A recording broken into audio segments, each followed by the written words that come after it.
Fala, peregrino, seja muito bem-vindo aqui ao canal Fatos Maçônicos. Hoje eu queria mandar um forte abraço para os haters que eventualmente aparecem aqui no canal, né? Faça a sua consideração, se exponha ao ridículo e vem comigo você que quer rir um pouquinho também, né? Eu me chamo Luiz Miller, sou mestre maçom e faço parte da Ordem Maçônica Universal, certo? E hoje nós vamos falar sobre uma questão muito interessante, né? Que a maçonaria seria o ocultismo e puro esoterismo. Será que é só disso que se trata, os conceitos da maçonaria? Vamos observar, me acompanha até o final, como eu falei. E se você está chegando aqui pela primeira vez, convido você a fazer a sua inscrição aqui no canal, já deixar o seu like e ativar as notificações, assim você vai ficar por dentro de todas essas coisas que eu falo, né, que a gente pode separar em questões doutrinárias, mas também algumas perguntas de ódio aqui, como foram feitas. Mas para você que é uma pessoa muito especial, obviamente eu queria chamar a atenção e queria dar um recado muito importante para mudar a sua vida de fato, a sua vida financeira, planejamento. Então, presta atenção nesse recado. Milagres não existem e você sabe bem disso. Para tudo é necessário planejamento. Já pensou em fazer um planejamento financeiro? Ninguém melhor do que uma pessoa tecnicamente habilitada para isso. Por isso que eu tenho uma parceria com a Palladio Investimentos e Recursos Financeiros. Consulte um dos nossos especialistas. Ele vai lhe apresentar um plano concreto de planejamento e investimento que realmente pode mudar a sua vida, através do consórcio imobiliário de altos bens e serviços. E se você não pensou nesse assunto ainda, faça uma consulta. Você vai ver que vale muito a pena. Use o código 7777 no WhatsApp aqui embaixo. Palladio Investimentos e Recursos Financeiros. Um negócio de irmão para irmão. Então você veja, né, juramentos ocultistas na maçonaria. Foi essa questão aqui do meu querido Clássico Evangélicos. Clássicos Evangélicos 9167, né? Que eu agradeço de qualquer forma. Teve uma determinada curiosidade para acessar algum vídeo do canal aqui, certo? Acessar um vídeo do canal e fazer o seu comentário. Ele fez o seguinte aqui, né? Não faria nenhum juramento da maçonaria, nem que me deem todo o ouro da Europa e o diamante de Rondônia. Nossa, eu não sabia que tinha tanto diamante lá, né? Maçonaria é puro ocultismo, quase sinônimo de esoterismo. Juramentos escoceses, adorinamita, adorinamita é ótimo, né? Francês ou York. Esses compromissos que são assumidos, né, existe a questão do compromisso e juramento, né? Na verdade, você pode pôr assim, uma questão interessante, né? Compromisso e juramento. Primeira questão que vamos falar. Aí não faria um juramento. Na verdade, você faz acordos com você mesmo, né? O compromisso seria um acordo que você acaba fazendo. O juramento seria um acordo aos teus olhos que você faz com você mesmo, mas aos olhos da divindade, certo? Então, a primeira coisa é essa, né? A maçonaria traz uma questão que ela trabalha também com essas questões de juramentos, né? Ou seja, ela trabalha com o contexto, né? Que a pessoa vai... Os juramentos basicamente se referem a pessoa aprofundar-se, né? Aprofundar-se na doutrina maçônica, conhecer, né? Isso é feito aos olhos de Deus. Primeira questão. Às vezes as pessoas, como é que eu posso dizer, criam, né? Cria assim, um universo todo de conspiratória, como a gente vê assim, né? Pelo teor, pelo peso das palavras que são colocadas, mas muitas vezes a questão é mais simples e direta, e traz uma essência assim, diferente, né, do que comumente as pessoas pensam, né?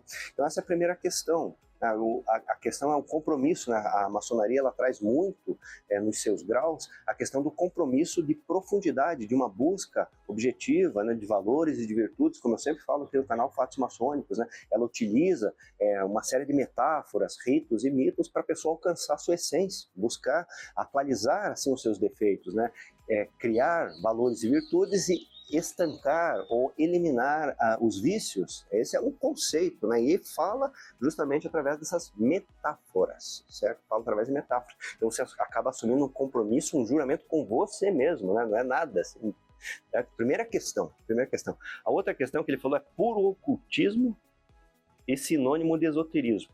Então você veja, a maçonaria, os sistemas, basicamente, é muito interessante isso daí para você que é um pesquisador maçônico e quer saber mais. A maçonaria contemporânea, ela começou a se organizar a partir de 1717, ou seja, século XVIII.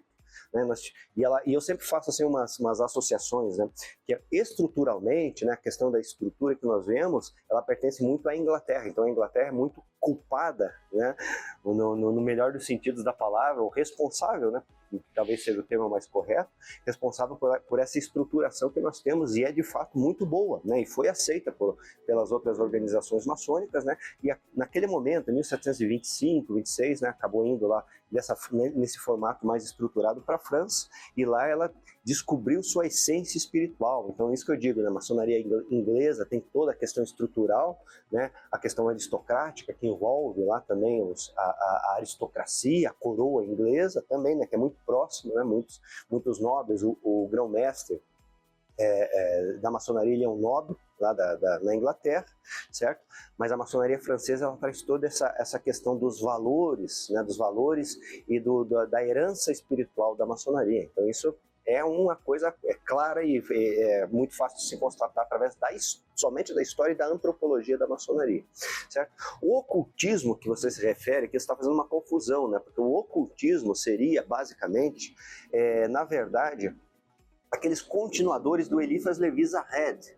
O Eliphas Levi Zahed foi um padre da Igreja de Roma, né, lá da França também, né, e daí ele teve um estudo muito aprofundado sobre questões de cabala, de magia, não sei o que, acabou criando um sistema muito peculiar para ele lá, e os continuadores desse tipo de visão, né, ele nasceu em 1830, se eu não me engano, 1830, 1835 e morreu em 1875, ou seja, a maçonaria é de 1770, né, muito tempo antes. Então a maçonaria nasceu muito antes do que essa linha ocultista, né, que é uma linha, sabe, que a gente entende como os continuadores do Eliphas Levi, do Papos, né, que tem toda essa pegada que é muito depois, né, mais de 100 anos, 150 anos depois, certo? Obviamente, né, alguns partidários dessa linha acabaram entrando na maçonaria, tendo determinada influência, mas a maçonaria num todo, ela não é ocultista, né? Isso aí seria o ocultismo, essa seria a investigação ocultista.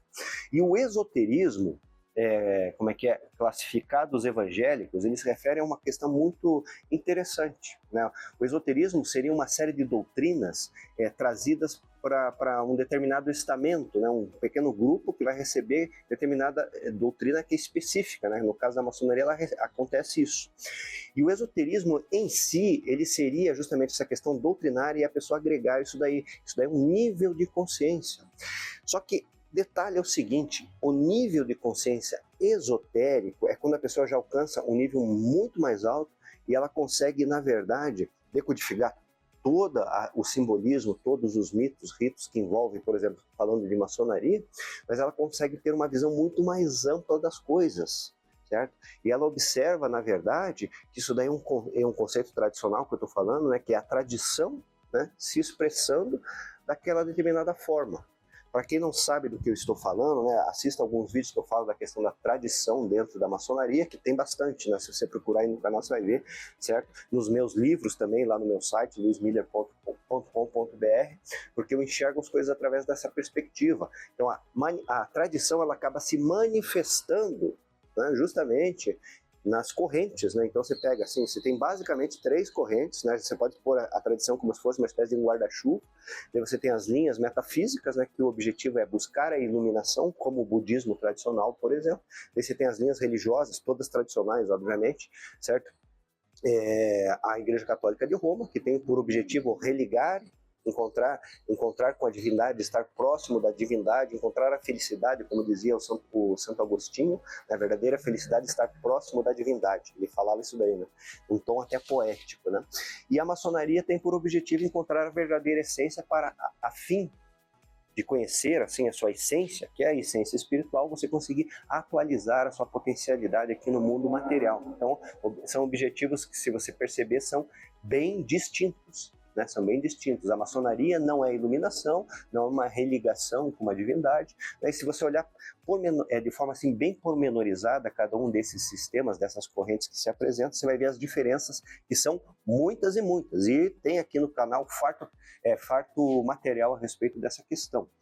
Então, o nível esotérico seria um nível acima até dessas correntes, né, onde a pessoa alcança esse nível e ela consegue enxergar essas diferenças, né? É um nível assim, de profundidade onde você consegue ver as capas, né, que essas correntes acabam trazendo, se apresentando como sacerdotais, como metafísicas, por exemplo, como eu falei, como iniciáticas, como a maçonaria. Então são capas, né, que trazem doutrinas, né, e você vai ver que no final das contas o que acaba acontecendo? Tudo isso daí, né, as capas acabam caindo, né, e a coisa vira uma coisa só, né, próximo à essência do conhecimento universal, do conhecimento primordial. Então é disso que se trata, né? Não só a maçonaria tem esse conceito de uma busca profunda, né, exo quer dizer dentro, né, esotérica, como também as linhas verdadeiras, né, religiosas, elas têm essa questão esotérica dentro delas, né? O sacerdote de uma linha legítima, certo? Ele possui essa disposição esotérica lá no fundo, né? Que é uma questão que muda a sua visão, sua condição, né? Como ser humano profano, uma pessoa de fora, da corrente, para um ser humano de dentro.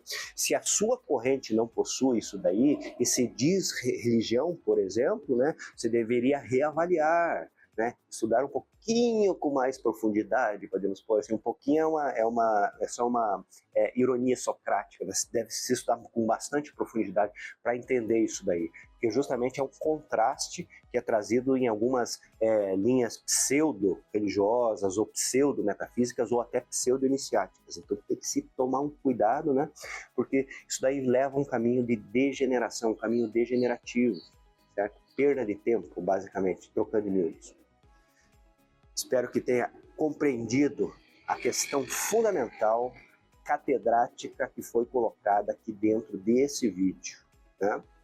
Nesse vídeo de hoje eu vou ficando por aqui e convido você, né, que se sentiu sensibilizado por todas essas palavras, conhecer meus materiais, porque tudo isso que eu falei está dentro dos meus mais variados livros, né, minhas dezenas de livros que eu falo sobre filosofia, sobre até teologia, sobre os conceitos da tradição, sobre maçonaria, nos graus, etc, etc e tal. Dá uma olhadinha lá nos meus materiais em livros e cursos também. Aguardo você no nosso próximo encontro e um fortíssimo e grande abraço.